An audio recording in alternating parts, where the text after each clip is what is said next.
comment ça se passe pour déposer des documents. J'ouvre ma plateforme Pennylane, je me connecte. Je vais dans l'espace achat dans lequel je vais aller déposer l'ensemble de mes factures d'achat. Attention, je ne dépose pas de ticket CB de paiement, pas de facture pro forma, pas de devis, pas de bon de commande, mais uniquement des factures ou des tickets qui sont complets avec une date et l'objet de la dépense. Je dépose mes factures, qu'elles soient réglées ou non réglées.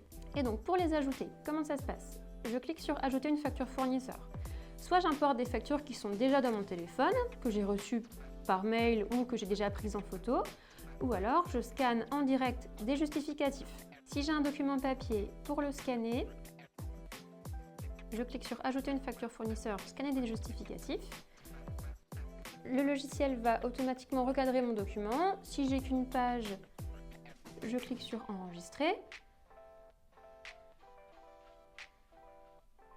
Et si jamais j'ai des tickets ou des factures qui font plusieurs pages, je prends d'abord la première page, je clique sur plusieurs pages, je prends ma deuxième page en photo, et là seulement je peux cliquer sur enregistrer.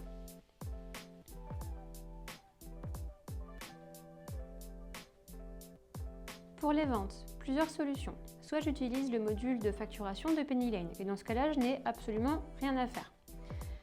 Si j'utilise un logiciel de facturation externe, alors je valide avec mon contact Magma quoi exporter, comment l'exporter et comment le transmettre. Et si j'ai validé avec mon contact Magma qu'aucun export n'était possible, alors dans ce cas-là, je vais aller déposer mes factures de vente en PDF. Donc je passe par créer, mais je vais sélectionner importer ou scanner une facture client. Et là, comme pour les fournisseurs, soit je scanne mes documents, soit j'importe mes factures qui sont déjà enregistrées sur mon téléphone.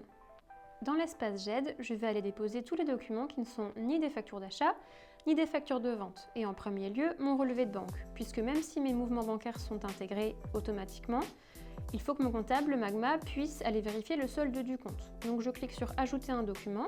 Je peux importer des documents qui sont directement dans mes documents ou dans ma galerie photo, ou alors je scanne des justificatifs que j'ai reçus papier.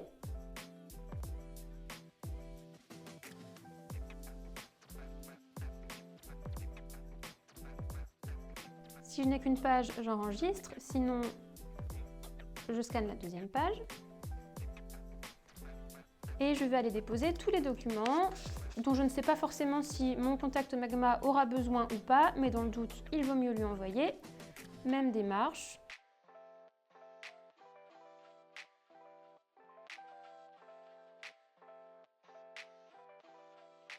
Et j'enregistre. L'ensemble des documents peuvent être déposés au jour le jour, mais il faut absolument que tous les documents d'un mois donné soient disponibles pour le 10 du mois suivant ou du trimestre suivant si vous êtes en suivi trimestriel. Bien sûr, l'échéance peut être plus flexible si vous n'êtes pas assujetti à TVA. En revanche, envoyez un petit mail à votre contact Magma pour lui dire quand tout est déposé concernant un mois donné pour qu'il puisse se mettre à traiter votre dossier.